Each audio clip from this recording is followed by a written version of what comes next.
नेपालमा अहिले निकै गर्मी बढिरहेको छ। नेपालमा मात्रै नभएर विश्वभरि नै दिन प्रतिदिन गर्मी बढ्ने क्रममा छ। 18 अप्रिलमा इन्डियाका 13 जना मानिसहरू गर्मीको कारण ज्यान गुमाउनु परेको थियो र यसै गर्मी बढिरह्यो भने नेपालको पनि यही हालत नहोला भन्न सकिन्न।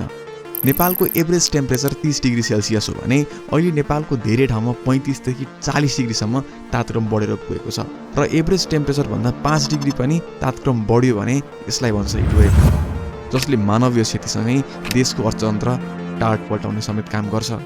पछिल्लो 20 वर्षमा 1,66,000 जनाले हिटवेभका कारण ज्यान गुमाएका थिए। आखिर के हो त हिटवेभ?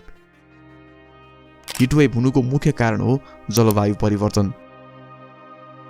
जब एटमोस्फियरमा हाई टेम्परेचर भन्छ तब हट एयरलाई तल जमिनमा धकेल्छ र तातो हावा झन् बढी ताप्दै जान्छ र इन्भाइरोमेन्टमा हाई टेम्परेचर हुन पुग्छ र यसलाई भनिन्छ हिटवेभ। हिटवेभ हुँदाखेरि तातो हावा आउने गर्छ, जसका कारण दिन प्रतिदिन गर्मी बढ्दै गइरहेको छ। नेपालमा इन्डस्ट्रियल अर्गनाइजेसनहरू थोरै छन् र ग्रिन हाउस पनि कम नै प्रड्युस हुन्छ, तर चाइना, अमेरिका, इन्डिया जस्ता अन्य देशहरूले सबैभन्दा धेरै ग्रिन हाउस ग्यास बनाउँछ र यसको शिकार नेपाल पनि हुन पुग्छ। यसरी नै ग्रिन हाउस ग्यास बढिरहने हो भने पृथ्वी पनि आगोको गोला बन्न कुनै पनि समय लाग्ने छैन। नेपालमा धेरै जसो मानिसहरू बाहिर काम गर्छन् र हिटवेभको शिकार बन्न पुग्छन्। गर्मी बढीसँगै विद्युत आपूर्ति पनि बढ्ने गर्छ, तर पानी नपरेका कारणले खोला नाला सुक्छन् र डिमान्ड अनुसार विद्युत सप्लाई हुन सक्दैन। यति मात्र नभई नेपालका लगभग पुरै जङ्गलहरू आगलागी भएका छन्। फोहोर व्यवस्थापन राम्रोसँग गर्न नसक्दा फोहोरबाट उत्पन्न भएको मिथेन ग्यासका कारण नेचुरली पनि आगो लाग्ने गर्छ र जसका कारण वन जङ्गलमै खडेरी लाग्न पुग्छ। गर्मीले मानवीय क्षति मात्र नभई वन्यजन्तु रुख बिरुवाहरूलाई पनि प्रभाव पार्ने गर्छ। हामी घरमा बसेर एसी फ्यान चलाउन सक्छौँ, तर वन्यजन्तुहरूले के गर्ने? नेपाल गरिब हुनुका धेरै कारणहरू छन्, तीमध्ये एक कारण हो गर्मी। आखिर गर्मीले कसरी नेपालको अर्थतन्त्रलाई असर पारिरहेको छ त? आउनुहोस् बुझौँ।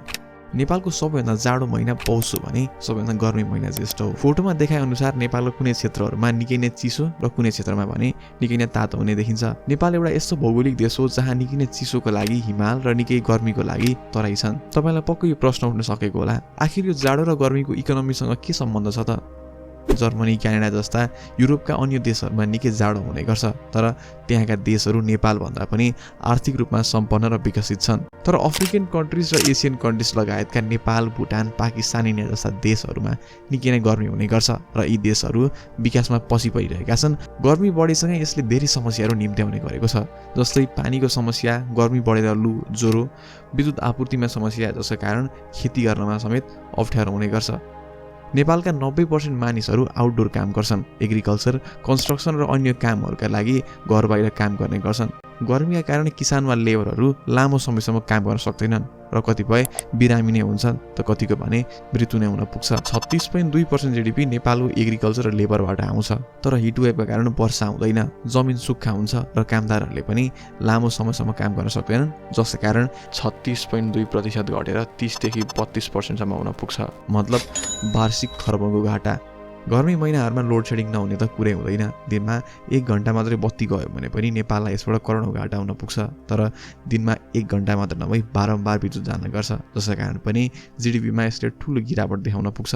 गर्मी बढेसँगै डेङ्गुको खतरा पनि बढ्ने गर्छ। सन् 2022मा 50,000 भन्दा बढी मानिसहरूमा डेङ्गु भाइरसको संक्रमण पुष्टि भयो, तीमध्ये 88 जनाको मृत्यु नै हुन पुग्यो।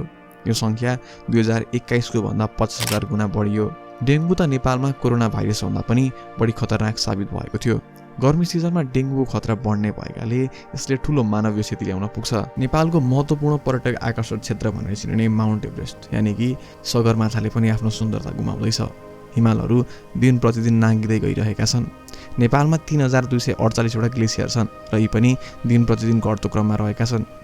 नेपालले वर्षौनी $300 मिलियन माउन्ट एभरेस्ट क्लाइम्बरहरूबाट कमाउने गर्छ, जसले नेपालको इकोनोमीलाई थोरै भए पनि सहायता पुर्याएको छ। तर हिटवेभका कारण नेपालका हिमालहरू पग्लिँदैछन्, वर्षौनी ठुल्ठुला ग्लेसियरहरू पग्लिँदैछन् र ग्लेसियरको थिकनेसहरू दिन प्रतिदिन घटिरहेका छन्, जसका कारण पनि हिम पहिरो र ठुल्ठुलो बाढीहरू आउने गर्छ, जसका कारण मानवीय क्षतिसँगै धनजनको क्षति पनि हुने गरेको छ। यसका कारण पनि माउन्टेनर्सहरू हिमाल आरोहण गर्न डराउने गर्छन्। यस्तै गरी गर्मी बढिरहने हो भने नेपालको अर्थतन्त्र टाढ पल्टिनुको कारणमध्ये करप्सन पछिको दोस्रो कारण गर्मी यानि कि हिटवेभ हुनेछ। आजको भिडियोको लागि यति नै। हामी भेट्नेछौँ नयाँ भिडियोको साथमा। त्यतिन्जेललाई हेर्दै गर्नुहोस् द लाइट स्टोरी।